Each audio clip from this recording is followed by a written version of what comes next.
แม่ยัดในโสดหลายปีนะเนาะโอ้ยตั้งแต่เลิกกันกับผัวเนาะโอ้ยก็อยู่จนฮอดชูมือนี่เนาะโอ้ยลูกใหญ่ก็จนใหญ่แต่ลูกก็จนใหญ่เต็มสาวมันนะเนาะไงมาแล้วเป็นสาวจนมายุแล้วลูกจนสาวจะได้ลูกเคยได้แล้วได้เพิ่นได้ก็จะสนุกและลูกสาวก็2 คนเนาะแกอย่างห้างแล้วไก่ยังหางบ่ห้างตอนมีเงินเขาช่วยนี่แหละบ่เงินค่าดองลูกเขาจะช่วยลูกสาวนี่เขาจะเอาลูกสาวก็แต่งลูกสาวได้จ้ะแต่งลูกสาวในห้องก็ได้ละบ่ว่าดอกสิหางไอ้ค่าดองแพงแต่ว่าลูกสาวเนาะโอ้ยก็แพงเติบแล้วบ่ค่าดองลูกสาวห้างแพงแล้วแต่แม่ห้างก็50 ล้านยันลูกสาสาวแพงแล้ว60 ล้านหรือ70 ล้านใช่ว่าผู้สาวถือก็ไม่หางไม่ไม้จะบอกตอนนั้นน่ะ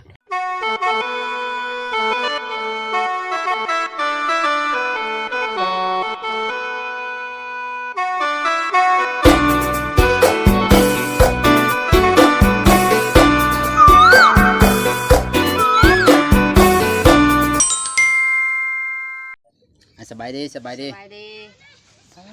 ตัวแม่ยัดมื้อนี้คือแต่งตัวงามได้มื้อนี้ไปใช้มาแต่ตลาดไปตลาดบ่ตลาดใช้ไปตลาดชโนตลาดแรงนั่นบ่ไปขายหยังไปขายมะพริกมะพริกเจ้ามีพริกบ่นี่ขายหยังแน่ขายมะพริกขายมะกระบอกเท่านั้นแหละหอยยังหอยจูบบ่หอยจูบลายบันไดเขาจุบคารถบ่ได้เงิน50-60นี่แหละลายแบบบ่ว่าดอก50-60มันก็บ่คุ้มค่ารถได้ค่ารถเขาลายบันไดค่ารถฮะค่ารถก็35ล่ะรถหยังรถวิโก้รถพอบักจอนฮะรถเบรกไงเห็นอ๋อรถค่ารถก็35แล้วเนาะแพงเนาะแพงขายได้ประมาณ10ชาวกับแพงแล้วพอจะได้ค่ารถพอได้ไปเห็นผู้บ่าวตลาดก็พอแล้วเนาะพอได้ไปตลาดก็ไม่แห้งดอกพอได้ซื้อขนมข้าวต้มให้ลูกหลานวะ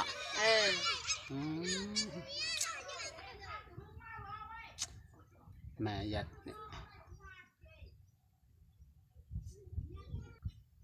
แม่ยัดในโสดหลายปีนะเนาะตั้งแต่เลิกกันกับผัวเนาะก็อยู่จนฮอดชูมือนี่เนาะลูกใหญ่ก็จนใหญ่แต่ลูกก็จนใหญ่เต็มสาวมันนะเนาะจนจะได้ลูกเคยได้แล้วได้เพิ่นได้ก็จะสนุกและลูกสาวก็2 คนเนาะไก่อย่างห้างแล้วไก่ยังหางบ่ห้างตอนมีเงินเขาช่วยนี่แหละบ่เงินค่าดองเขาจะช่วยลูกสาวนี่เขาจะเอาลูกสาวก็แต่งลูกสาวได้จ้ะแต่งลูกสาวในห้องก็ได้ละบ่ว่าดอกสิหางไอ้ค่าดองแพงแต่ว่าลูกสาวเนาะโอ้ยก็แพงเติบแล้วบ่ค่าดองลูกสาวห้างแพงแล้วแต่แม่ห้างก็50 ล้านยันลูกสาวแพงแล้ว60 ล้านหรือ70 ล้านใช่ว่าผู้สาวถือก็ไม่หางไม่ไม้จะบอกตอนนั้นน่ะว่าฮะว่าแม่ไม้แม่ฮะเท่าเป็นแพงกว่าผู้สาวแล้วจะบอกตอนนั้นเจ้าจำมาได้แล้วบ่เพราะว่าเอาเท่าแล้วก็ทึกแหละจองว่าเท่าแพงแล้วจะน่าก็ตายจะบอกจำได้บ่ก็เจ้าว่าเจ้าเองเนาะลูกสาวไปใช้มันลูกสาวจ้ะลูกสาวคนนี้มาแล้วลูกสาวบ่คอยอยู่เนาะลูกสาวก็ไปในลูกสาวเจ้าเขาว่าคือสิบ่เข้ากองคอยเบิ่งใส่คนเนาะโอ้ยบ่คือแม่เนาะแม่ก็คือแววในลูกก็คือว่าเห็นจักจังใดเนาะหน้าบ่ฮับแขกเลยเนาะคนละคึบเลยไปเลยเนาะจักคนบ่ได้บ่เจ้าได้ลูกแบบซั่นเนาะคนก็งงเนาะไผแล้วไปเกิดนำเห็นคนคือว่าบ่ได้หัวไผคือว่าคึบมันคือว่าจะคือไผพุ่นนี่เนาะขัดผู้เอื้อยใครแน่เนาะผู้เอื้อยหั่นใครแน่บ้านแน่ผู้นั้นผู้เอื้อยนี่เอาโกผู้นี้อันโอ้ยเห็นคนคือจังหายผู้นี้เห็นครบข้างนอกจะครบแล้วเห็นคนเนาะคันเว้าคือกันจังงิมอยู่โสดดนแล้วลูกสาวจนใหญ่ฮอด10 กว่าปีแล้วเนาะลูกสาวจนใหญ่อะไรพี่น้องเอ้ยป้ายัดอยู่กันกับลูก2 คนเนาะลูกผู้กกก็อยู่นำแม่ใหญ่เพิ่นแม่นบ่เจ้าก็ลูกผู้ที่2เนาะบ่เกี่ยวแล้วบ่เข้าจ้ะฮะยังมาทันได้ชกเป็นเข้างานบ่ใช้ทึกเข้างานเขาเป็นเพียเป็นเข้างานหมดทงเลยบ่โดยใช้เข้างานไปนี่งามอยู่ว่าเขาแต่ว่า5-6 ชอบนี่แหละบ่ได้งามปานใดดอกบ่ว่าเด้อสิ5-6 ชอบ เข้าไปได้งาม บ่งามก็ได้ว่า10 สาวอ่ะ อ๋อแต่เกินแต่12 13เท่านั้น บ่ ให้น้อยให้ไม่ได้ใหญ่เราได้เป็นช้าง มีผู้บ่าวให้ติดต่อให้เจ้าสนใจอยู่บ่ ว่าทางใดได้เนาะ ก็ไกลเติบบ่แต่รุ่นแบบเขาเป็นผู้ใหญ่นะนะบ่แม่นสิวัยรุ่นเด้อเป็นผู้ใหญ่นะจักหน้อยเฮาก็ซำนี้ก็เอาเป็นผู้ใหญ่แน่ว่า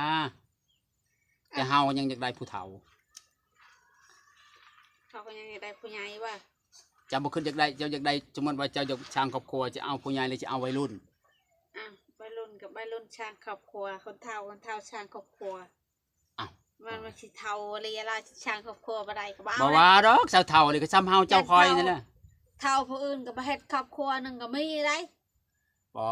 ก็ธรรมดานี่แหละ ธรรมดา ก็ ก็ อายุ เอานะบ่ 30 40 50 50 60ผู้บ่เฮ็ดก็บ่เฮ็ด 50บ่ว่าได้6 70ก็บ่ไหวกันประมาณ50ลงมา40ก็พอดีแล้วจำนี้ก็เป็นผู้ใหญ่เนาะ 60ก็เนี่ยเขาช่างครอบช่างครัวก็แค่ยันเขามา เขาจักแนวอยากได้เนาะ บ่เฮ็ดครอบบ่เฮ็ดครัวเฮ็ดอยู่ได้พอได้กินอยู่ๆเท่านั้น เขาก็เฮ็ดแล้วว่าเฮ้ยมีครอบครัวแล้วก็บ่เฮ็ดเขาจะกินหยังบ่ว่าแล้วเอาเมียเลยสินอนอยู่ เขาก็พาเฮ็ดให้เฮ็ดนาแล้วเนาะ จักเขาสิเชิญแทบบ่เฮ็ดได้เด้อ ป้าอยู่แบบนี้เนาะอยู่กับลูกคน2 คนฝนตกบ่ได้เปียกบ่เหือนเจ้า เปียกอยู่ บ่ได้หัวบ่ หัว หัวอยู่แต่บ่หลายบ่พอดีนอนม่วนบ่ อาคำสิว่าเนาะหัวลายบ่มีใครสิไปเฮ็ดให้ อ้า หัวจนมันนอนบ่ได้พุ่นแล้วคันลมกะ บ่มันสาดซื่อๆบนหัวบ่ มันฉะประจักมันหัวเนี่ยบ่ช่างสิเก่ามาหลายปีละ อ๋อตัวเขาก็ยังบ่ชกเนาะบ่อยากมีคนมาช่วยบ่อยากได้บ่คนมาซอยเกี่ยวเขา เขายังมาชก เอาก็เอาเมียนไว้จัง เอาเมียก่อนให้เมียให้เกี่ยวเขาหั่น บ่คนน่ะเอาก่อนจะเกี่ยวเขาแล้ววะบ่ เอา บ่คิดอยากได้บ่มาอยากดึกบ่คิดอยากได้คนมาเกี่ยวเขาซอยบ่หวะ บอกว่าเขาจะเกี่ยวซอยก็อยากได้คือว่ายันเขาที่บ่มาเกี่ยว อ้าวว้าวใส่พ่อเพิ่นยังไปเพิ่น เรื่องของเขา บ่สมมุติว่าผู้บ่าวสิมาหานี่ได้อยู่บ่ อย่าง สมมุติว่าเขาจะมาเล่น มือ กับ ใด เจ้า มือ นี่ ใด สมมุติมื้อใดก็ คันแน่นัดกันก็ได้อยู่ สิมาเล่นมาม่วนมา เออ มาเล่นมาม่วน ได้ ที่เจอ ได้ จังซี่ได้แล้วว่า ได้ บ่ หันมาให้ถึกมือได้คำบ่ถึกมือบ่บอกแม่นหน่อยนี่ไปนะ ไปใช้ เอ้าไปหาของขายของกินนี่แหละ เอ้า บางทีก็ไป ใช้ควายเขาคืนบ่ล่ะ ย่างควายหัน อาจจะบ่ได้เลี้ยงควายบ่ชั่วมื้อน่ะ เลี้ยงคือบ่เลี้ยงพก อาจจะไปใช้ไผสิหาแนวขายให้เจ้า เอาบางทีก็ไปเองบางทีก็ลูกชาวเอาอยู่เลี้ยง ไผไปขุดจิรอให้เจ้าได้ขาย ขุดเอง เอานั่งเลี้ยงควาย เลี้ยงควายลูกชาวบ่อยู่เลี้ยงแล้วเด้ ลูกสาวเลี้ยงแล้วเจ้าไปหาขุด มื้ออื่นนี่หันอย่าไปหลักชามลูกชาวหันอยู่เลี้ยงควายมื้อ ไปยังหลักชาม มือโอ้ยประชาดึกหน่อยเขาก็ไปเล่นนะ บ่ไปหาผู้บ่าวบ่ ชักผู้เอา ผู้ใดไปผู้น้อยหรือผู้ใหญ่ ผู้น้อย ไปกับไผ ไปกับเมา ไผเมา ปากอาหอยโอ้ยได้แล้วหาทางจะได้ ไผ ป้อชนะกับปากอาหอย ร้อยมันเคยไปแล้ว ร้อย แต่ไปก็คือก็ยังค้างคืน นี่นู่นน่ะแล้วเขาประจังอะไรอย่างละจำจะเนื้อไปละกอยอะไรน้าก็ไปนะกอยก็ไปมันจะไปแต่แหละในไม่ก่อนวันเบะวันบัว ผล เต๊ก็ไป คนเว่าภาษาเราเถิงคักเด้อพี่น้องเขาสิฟังออกจะบ่เป็นเอาเว้าภาษาเรา อ้า เถิ ว งก็ ก็ บ่ เฮี ได้ ยนเอาแล้วเนาะ เว้าภาษาเราเถิงก็เป็นเด้อเพิ่นส่วนเผาเราเถิงเด้อพี่น้องเด้อ ย่าน หัวลึงลูกบอกบ่ได้เนาะเด็กน้อยภาษาเด็กน้อยเนาะ ว่าได้เนี่ยประชาเด็กน้อยเขาไป ค เล่น อยเว้าคอยจาเด็กน้อยเด็กน้อยชั่วมือมันเป็นแบบสั่นไหนเข้าไปคันปล่อยแล้วก็ห้อยก็จำเพิ่นปล่อย มันก็ไปนอน ลามไปไผไปนอน นี่โมอีน้อยนี่ไปน้ำหันแล้ว เคยไปได้ เคยไปอยู่ตลอดเมื่อวานมาชนนึกกับมา อืม ไปนอนหัวค่ำกับชีหามึงไปนอนเฮือนมอง อืม ธรรมดาก็ไปแล้วมันไปยั่วเอ็นไปอันนี้ไปยั่วไปหลักสามคนในใจกับหัวจักมด เขาก็ยังไม่ได้เกี่ยวเนาะก็อยู่เนาะหาของคายคือมื้อ หาของขายอยู่ หาจังมื้อจังได้ไปตลาดเทื่อนึง โอ้ยหา6 มือไปแล้ หาว มื้อจะได้เนาะโฮมมาเรื่อย คันว่าจะลาก็ไปเทือละ10เทือละเช้าเลยนี่ นักกบเขียดบ่ได้ไปเยืองบางคืน บ่เยือง บ่มี เป็ บ่ น กบไม่ใหญ่ไม่เท่าน้อยได้ บ่ได้ บ่ก อึ บ ดแล้วกบเข็ดเขาไปเยืองพอได้กินแล้วเขาเป็น ไผใดกบฮะในบ้านในไผใด ไม่เท่าไป ฮะ เบน้อยแม่เท่าน้อยเมื่อกี้เนี่ยเราไปขายเข็ดกับกบ ไผในใดในบ้านนี่ แม่เท่าเบิ้มกันแต่กระเทือนแม่เท่าอันนั้นบวย เออ แม่เล่นไปเมื่อคืนนึงราคาได้40คน ป่าแม่ จาก ยัด กบไปจากเข็ด โสดโดนผัวทิ่มเนาะ โอ้ย บ่คิดฮอดบ่ผัว โอ้ยดูไปยังคิดฮอดบ่ อย่าว่าคิดฮอดก็เฮา บ่ ยันคิดฮอดกินข้าวบ่ลง โอ้ยปะแล้วไปยังจะคิดฮอดไปยังเข้าเห็นจะคิดฮอดต่อ อ้าวคิดฮอดแล้ว คิดฮอด ได้ลูกนำกันนะคิดฮอดแล้วว่าคน แล้วลูกก็บ่คิดฮอดนะคนมันบ่ให้คิดฮอดคนมันเฮ็ด คนสิหาให้เจ้าคนดีๆเด้อ หาคนดีเด้อ คนดี ร่ำ ดี คนรวยอ่ะ บ่รวยก็ยา คน แถมว่าเขาหักจริง เขาอยู่เฮ็ดเวียกเฮ็ดงาน อยู่ เป็นให้เฮ็ดนาสิหาหยังคนรวยเฮาคนทุกข์ เอาแล้วบา เฮาคนทุกข์ไปสิเอาคนรวยเฮาจำได้น้ำเพียงใดก็ดอกบัวเพียงนั้นแล้วว่าแม่นล่ะว่าหาเอาคนรวยมันเป็นไปบ่ได้ดอกเขามาเอาเฮารวยเฮา ที่คนเขามักเขาก็มีได้คนรวย โอ้ยยากได้เฮ้ยคนรวยอย่ามาคนจนยากหน่อยนักเอาก็บ่เป็นเฮือนเขาเอาซื่อๆจนเขาก็ทิ่มเอาทุกยากเขาก็เอาอยู่แต่บัดน้อยนักจึงได้เป็นนะมันยากเฮาก็คือจัดก็บ่เปรียบบ่นำเพียงใดดอกบัวเพียงนั้นก็แบบนี้แหละคนเฮาก็ซำนี้แหละ อันนี้ คน ก็ เฮา จะนายว่าชิติเอกว่าทุกข์ยากเอกทุกข์ยากเด้อเฮ็ดไห้เฮ็ดนาได้ เฮ็ดไร่เฮ็ดนาเฮ็ดหัวเฮ็ดสวนไปเด้อ เฮ็ดหัวเฮ็ดชวน งัวควายก็บ่มีรับจ้างเลี้ยงงัวควายเขาเขานำจำปาได้พอกินบ่ อึดเขานำจำปาพอได้กินชำนั้นแหละ อึดบ่ แค่10ชอบนึงเคยมันสิพอกิน 2 คนแม่ลูก 2คนแม่ลูกบ่ คือ พอ คนละ ซ้ำ 5สอบ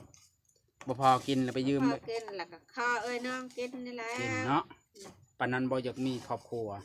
มีครอบครัวเจอเขาเฮ็ดให้เฮ็ดนาใส่ปุ๋ยใส่หยังเบิ่งน้ำเบิ่งในเจรัดยันวานทิ่มไว้มันก็บ่มีแหละเขา เอายันเขาชวนคันเฮ็ดไห้เฮ็ดนาบ่ได้เขาว่าเจ้าผู้ก็เฮ็ดนี่เฮ็ดจนตายผู้ก็บ่ได้เฮ็ดเพราะว่าขี้ขะผู้นั้นผู้ก็เฮ็ดคันขี้ขานผู้บ่ได้เฮ็ดบ่ดู เว้าไปเคยเว้า